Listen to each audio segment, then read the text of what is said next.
اب اس کا لہجہ تبدیل ہو گیا.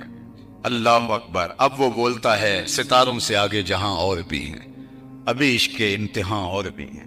اب وہ بولتا کانپتا ہے دل تیرا اندیشہ طوفان سے کیا, نا خدا تو بحر تو کشتی بھی تو ساحل بھی تو.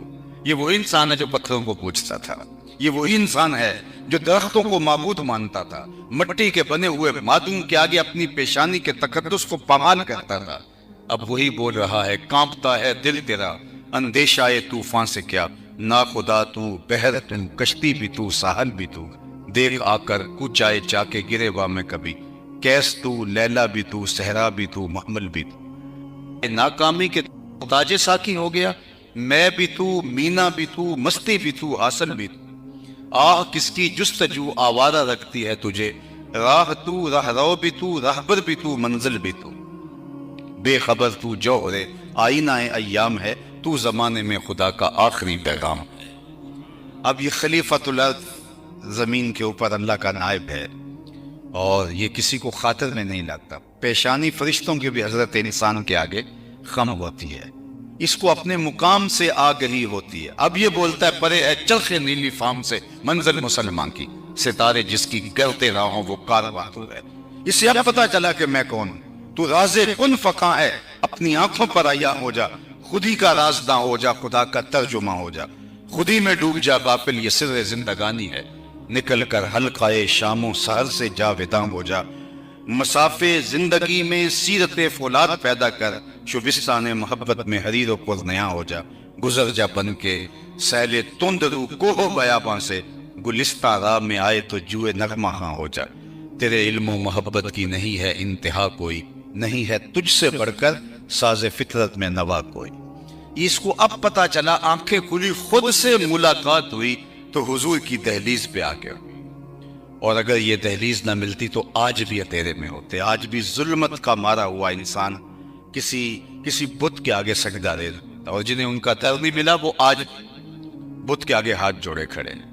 یہ نہیں ہے کہ انہیں دنیا کے علم و تہذیب اور دنیا کے اوپر جو ترقیاں ہیں ان کا علم نہیں ہے. پی ایچ ڈی ڈاکٹر ہے, یہ بالکل آپ کی ہمسائی کی انڈیا میں بسنے والا ہے. دیکھو کتنی بھاری بھرکم ڈگری ہے, علم کا کتنا بڑا حوالہ ہے, لیکن بت کے آگے ہاتھ جوڑے کھڑا ہے. اتنی بھاری اور بھرکم ڈگری اسے نہیں بتاتی کہ جو اپنے بدن پہ بیٹھی مکھی بھی نہ اڑا سکے, وہ تیری ضروریات کا کفیل کیسے ہو سکتا ہے. ہاتھ جوڑے کھڑا ہے. اور دوسری طرف M B B S doctor ہے, اور گائے کے پیشاب کو تبرکن چسکیاں لے لے کے پی رہا ہے. اس کی طبع میں کوئی نفاست نہیں ہے, اس پیشاب سے اٹھتا ہوا تعفن اس کی طبیعت میں تقدر پیدا نہیں کرتا, لیکن وہ اس کو متبرک سمجھ رہا ہے. دوسری جانب میں ایک گاؤں سے تعلق رکھنے والا ہوں, اور میں نے اپنے گاؤں کی مسجد میں ایک بچے کو دیکھا کہ جو اپنے پائنچے کو مل مل کے دھو رہا تھا. تو پانی اس نے کچھ زیادہ کھول رکھا تھا, تو میں نے جھڑکنے کے لہجے میں کہا کہ تم نے اتنا زیادہ پانی کھول رکھا ہے. تو وہ لجاجت بھرے لہجے میں مجھے جواب دیتا ہے, حضرت میں سکول جا رہا تھا, راستے میں گلی میں ایک جانور کے پیشاب کے چھینٹے میرے پائنچے پہ گر گئے. وہ کوئی درس نظامی کا عالم نہیں تھا کہ جس نے نجاست خفیفہ و غلیظہ کے احکام پڑھے ہوں. وہ 7 سال کا بچہ, دوسرے یا تیسرے سال کا طالب علم, اور وہ پائنچے کو مل مل کے دھو رہا ہے, پیشاب کے غیر مری چھینٹوں سے بھی اپنی جان چھڑانا چاہ رہا ہے. میں سوچ میں ڈوب گیا, اس ڈاکٹر کو تو سمجھ نہیں آئی, اور یہ اس 7 سال کے بچے کو ان غیر مری چھینٹوں سے بھی گھن آ رہی ہے. تو اندر سے جواب آیا, وہ ہے ڈاکٹر, لیکن اس کے ہاتھ میں دامن میرے حضور کا نہیں ہے, اور یہ ہے بچہ ماں نے گھٹی میں پیاری حضور کا رکھا تھا, اس لیے تقدس اس کی روح تک اتر گیا. اگر زندگی کا جمال, زندگی کا حسن, زندگی کی خوبصورتی دیکھنی ہے تو محمد عربی کی چوکھٹ پہ آیا صلی اللہ علیہ وآلہ وسلم, ورنہ در بدر کی ٹھوکریں ہوں گی. یہاں سید سلیم گیلانی مرحوم کا ایک شعر دیکھیے. ویسے آج کل تو ہمارا جو نعتی ادب ہے وہ پمال کر دیا ہے. یہ جو اس وقت نئے شاعر آئے, بٹن تھاں کر دیتے, بٹن تاں کر دیتے, نکی جی ہاں کر دے, بازاری لفظ نعت میں مندرج کیے جا رہے. لیکن ذرا شعر کا حسن دیکھیے. نہ خرد کی روشنی تھی نہ جنوں کی آگہی تھی, نہ خرد کی روشنی تھی نہ جنوں کی آگہی تھی, تیری رہبری سے پہلے یہ جہاں جہاں نہیں تھا, تیری رہبری سے پہلے یہ جہاں جہاں نہیں تھا, تیرے آستاں سے پہلے کوئی آستان نہیں تھا، میں وہ زمین تھی جس کا کوئی آسمان نہیں۔ زندگی کا سارا جمال، زندگی کا سارا حسن زمانے کو ملا ہے تو میلاد والے رسول کی چوکٹ ہو۔ اگر یہ درد نہ ہوتا تو رسوائیاں مقدر ہوتی، اور آج بھی انسانیت کا بھٹکا ہوا قافلہ ذرا تصور تو کرے کہاں ہوتا۔ جو باپ بیٹی کو اپنے ہاتھوں سے زندہ درگور کر دیتا ہے اور معاشرہ اس کو اس پہ داد دیتا ہے کہ تو نے اپنی پگڑی کا کلس نیچا ہونے سے بچا لیا ہے۔ ظلم آج بھی ہوتے ہیں، جبر آج بھی ہوتا ہے، لیکن مجرم منہ چھپاتا ہے۔ لیکن کیسا بڑا جرم تھا، اور سینہ تان کے باپ اس پہ فخر و مباحات کرتا تھا کہ میں نے اپنی آبرو بچا لی، اور وہ ظالمانہ سماج اس پر بھی اسے داد دیتا۔ پھر ایک آواز گونجی، اللہ اکبر۔ کوہ صحرا میں دنیا کے کونے کونے تک آواز پہنچی۔ آپ کو علماء تو علماء ہیں، آپ کو بھی عربی متن کے ساتھ بہت ساروں کو یاد ہوگی، لیکن اس کو صرف جو ہے وہ آپ محبت کے تناظر کے اندر ہی سنتے ہیں۔ ذرا ظالمانہ سماج کے خلاف جو کلمہ جہاد ہے اسی تناظر میں دیکھیں۔ جب بیٹیاں زندہ درگور ہوتی تھی، باپ اس پہ فخر کرتا تھا، آواز آتی ہے لوگوں سن لو، فاطمہ میرے جگر کا ٹکڑا ہے۔ اس ظالمانہ سماج کے خلاف یہ بلند آواز اٹھتی ہے، اور دنیا کو بتایا کہ بیٹیاں جو ہے وہ زندہ درگور کرنے کے قابل نہیں ہے، بلکہ حضور کے پاس جب سیدہ زہرا پاک ملنے آتی ہیں، حضور مسند پہ بیٹھاتے ہیں۔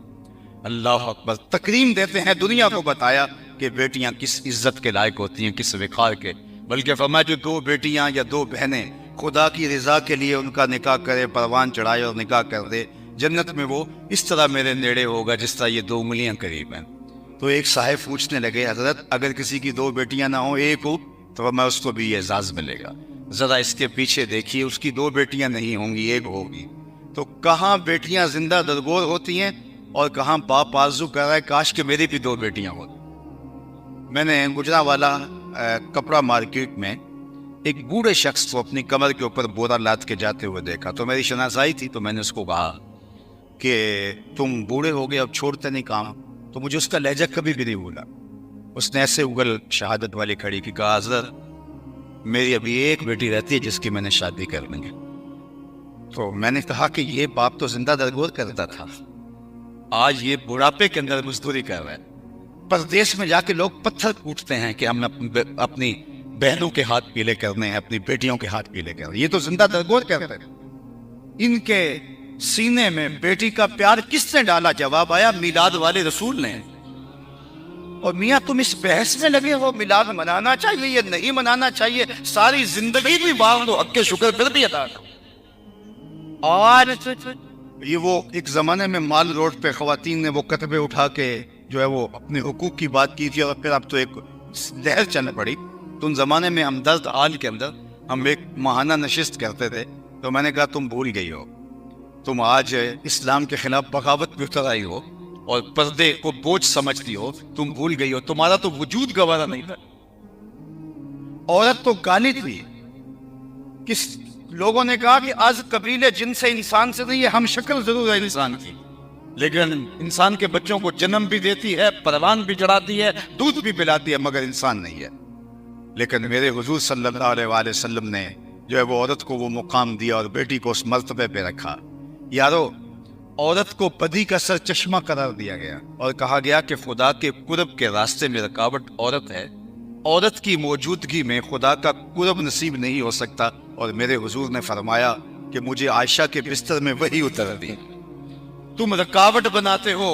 یہاں عورت کو تو عزت ہی میرے حضور صلی اللہ علیہ وآلہ وسلم نے دی ہے، میلاد والے رسول نے دی ہے۔ خواتین کا تو زیادہ حق ہے کہ وہ اپنے بچوں کو درود کی لوریاں دے، اور اپنے گھروں کے اندر صرف میلاد کے مہینے میں نہیں، ہر روز میلاد کریں اور ان کو بتائیں کہ یہ ساری عزتیں جو زمانے کو ملی ہیں یہ رسول اللہ کے صدقے سے نصیب۔ نہ خرد کی روشنی تھی، نہ جنوں کی آگہی تھی، تیری رہبری سے پہلے یہ جہاں جہاں نہیں۔ میں زنزبار میں گیا تو وہاں وہ جگہیں آج بھی موجود ہیں جہاں پوری دنیا سے غلام لا کے تو اس جزیرے میں باندھ دیے جاتے، پھر جہازوں میں بھر بھر کے وہاں منڈی لگتی تھی اور لوگ جو ہے وہ پوری دنیا کے اوپر غلاموں کو سپلائی کیا جاتا تھا۔ تو آج وہاں غلام نہیں ہے، لیکن وہاں جا کے آج بھی ان جگہوں کو دیکھ کے رونگٹے کھڑے ہوتے ہیں۔ یہ وہ جگہ تھی جہاں غلاموں کو یوں بیچا جاتا تھا، کبھی آپ منڈی مویشیاں میں گئے ہیں، عید کے موقع پہ قربانی کا جانور دینے کے لیے ضرور جاتے تو آپ نے دیکھا ہوگا کس طرح جانوروں کی کمر کے بول کے دیکھی جاتی ہے، اس کے وزن کا اندازہ کریں، اس کا منہ کھول کے دیکھا جاتا ہے، دانت دیکھیں اور اندازہ کریں کہ عمر کیا ہے۔ یہی انسان کے ساتھ ہوتا ہے، ان کے ساتھ ایک فمد میں بوجھ ڈال کے چلایا جاتا ہے، دیکھیں کہ اندازہ کریں کہ یہ کتنے زور والا ہے کہ اس کی بولی نہیں جائے۔ دنیا کی منڈیوں میں انسانیت کی تزمین ہو، فکرے کے غلام بغداد ترشی ایک بہت بڑا کاروبار تھا، اور پھر کتنا دردناک منظر تھا کہ باپ اور بیٹا یا دوست کی بھائی ایک اس چبوترے پہ کھڑا اور ایک اس چبوترے پہ کھڑا بولی کے لیے لائے ہیں، اور لوگ بولیاں دے رہے ہیں، اور پھر خرید کے ایک علاقے کے آدمی نے دوسرے ملک کے آدمی نے خرید لیا، اور پھر وہ آخری ملاقات کرتے ہیں۔ ماں اور بیٹی کنیزیں بن کے بکنے پہ آئی ہیں اور وہ ان چبوتروں پہ کھڑی ہیں، تو ماں کو کوئی اور خرید لیتا ہے، بیٹی کو کوئی اور خرید لیتا ہے، پھر مختلف علاقوں میں لے کے جاتے ہیں۔ اللہ اکبر! یار اپنی مرضی سے جانچ پرکھ کے رشتہ کیا جاتا ہے، اور ہر پہلو سے، ہر تناظر سے جو ہے وہ دیکھا جاتا ہے کہ ہماری بیٹی کے لائق بھی ہے کہ نہیں، اور پھر بیٹی کو جب رخصت کیا جاتا ہے اگلے دن وہاں جانا ہوتا ہے ولیمے پہ، اگلے دن بیٹی نے گھر آنا ہوتا ہے، جب چاہے ملاقات ہو سکتی ہے، لیکن جب بیٹی کو رخصت کرتی ہے ماں اس کا کلیجہ پھٹ رہا ہوتا ہے، جبکہ وہ ساتھ والے محلے میں جا رہی ہوتی ہے۔ تو ذرا تصور کریں کہ اس پھٹے پہ ماں بک رہی ہے اور اس پھٹے پہ بیٹی بک رہی ہے، اور پھر دو مختلف ملکوں کے آقا ان کو خرید کے لے جا رہے ہیں، دوبارہ شاید کبھی ملاقات بھی نہیں ہوگی، تو جب وہ آپس میں جدا ہوتے ہوں گے تو کیا درد پھوٹتا ہوگا، اور ان آنسوؤں میں کتنی آگ ہوتی ہوگی۔ یہ دنیا کی منڈیوں میں سرے بازار ہوتا تھا، روز ہوتا تھا، اور یہ روز انسانی درد کی کہانیاں رقم ہوتی تھی۔ یہ میرے حضور آئے صلی اللہ علیہ وآلہ وسلم، آپ نے علماء سے سنا ہے کہ سویبہ نے جا کے کہا کہ تیرے مرحوم بھائی کے گھر بیٹا پیدا ہوا ہے، تو ابو لہب نے کہا کہ جا تو آزاد ہے۔ تو اس پر اس کو کیا فائدہ ہوا علماء سے آپ سنتے ہیں، لیکن میں جس پہلو کی طرف آپ کی توجہ دلانا چاہتا ہوں وہ یہ کہ حضور نے صحن کائنات پہ قدم رکھا، غلامی کی زنجیریں ٹوٹنے لگیں، پھر اتنے طریقے دیے غلام آزاد کرنے کے، قسم توڑ بیٹھو غلام آزاد، کفارہ قتل میں غلام آزاد، کفارہ زہار میں غلام آزاد، روزہ توڑ بیٹھو غلام آزاد، ویسے ترغیب دی غلام آزاد کرنے کی۔ حضرت عثمان غنی رضی اللہ تعالیٰ عنہ ہر جمعے کو ایک غلام آزاد کرتے تھے، حضرت عمر رضی اللہ تعالیٰ عنہ جو زیادہ نمازیں پڑھتا تھا غلام اس کو آزاد کر دیتے۔ غلاموں کو یہ آپ کی عادت اور آپ کا مزاج سمجھ میں آیا تو انہوں نے زیادہ نمازیں پڑھنی شروع کر دی، تو آپ نے آزاد کرنا شروع کر دیا، تو لوگوں نے کہا عمر آپ بولے ہیں یہ دل سے نہیں پڑھتے، یہ آپ کو دکھلانے کے لیے اور آزادی کے لیے کرتے ہیں۔ تو حضرت عمر نے کہا یہ مجھے خدا کے نام پہ دھوکہ دیتے ہیں، میں 100 بار کھانے کے لیے تیار ہوں۔ اللہ! صحابہ میں سب سے امیر حضرت عبد الرحمن بن عوف رضی اللہ تعالیٰ، انہوں نے اپنی زندگی میں 30,000 غلام آزاد کیے ہیں۔ اس دور کی سب سے مہنگی ثقافت غلام آزاد کرنا تھا۔ 30,000 غلام حضرت عبد الرحمن بن عوف نے، پھر باقی اصحاب نے، حضرت سیدنا صدیق اکبر رضی اللہ تعالیٰ عنہ نے، مولا کائنات نے، باقی اصحاب پیغمبر کی زندگیاں دیکھی ہے۔ اور آج اگر دنیا کے اوپر غلامی موجود نہیں رہی ہے تو یہ کس کے دیے ہوئے نظام کا صدقہ اور صلہ ہے؟ غلاموں کو عملی طور پہ غلامی اب ختم ہو گئی، اور جب تک غلام موجود رہے ان کے لیے آداب بتائے لوگوں کو، جو خود کھاتے انہیں کھلاؤ، جو خود پہنتے انہیں پہناؤ۔ اللہ اکبر! وہ غلام جو آقا کا جوتا دھوپ سے اٹھا کر چھاؤں میں رکھے اور آقا اس طرح بھی کوڑے مارے کہ تم نے میرا جوتا میرے پوچھے بغیر چھوا کیا ہے، کیوں چھوا ہے؟ وہ کہتا ہے صاحب دھوپ میں خراب ہو رہا تھا اس لیے میں نے چھاؤں میں رکھ دیا۔ تو آقا کہتا ہے نہیں، تیری خوئے غلامی بدل رہی ہے، تو اپنی اوقات بھول گیا ہے، تجھے یاد ہی نہیں کہ میں غلام ہوں، کس سے کوڑے مارتا ہے۔ اقبال نے کہا تھا نا غلامی کیا ہے، ذوق حسن و زیبائی سے محرومی، جسے زیبا کہیں آزاد بندے ہیں وہی زیبا، بھروسہ کر نہیں سکتے غلاموں کی بصیرت پر کہ دنیا میں فقط مردان حر کی غلام کی کیا اوقات ہوتی ہے، وہ آقا کا جوتا اذن کے بغیر نہ چھو سکے۔ سنو ایک بار نہیں 100 بار میلاد مناؤ، حضور کے ذکر میں دیوانگی کا اظہار کرو۔ جب غلام آقا کا جوتا بغیر اذن کے چھو نہیں سکتا، حضور معراج سے واپس پلٹتے ہیں اور بلال سے پوچھتے ہیں بلال تو کون سا نیک عمل کرتا ہے، میں جنت میں تیرے قدموں کی آہٹ سے گزار سکتا۔ کیا اس سے ایک جملے نے دور غلامی کی ساری تھکن اتارنے دی ہوگی؟ اور بلال فرش سیٹ کے فرازے عرش تک نہیں پہنچ گیا ہوگا.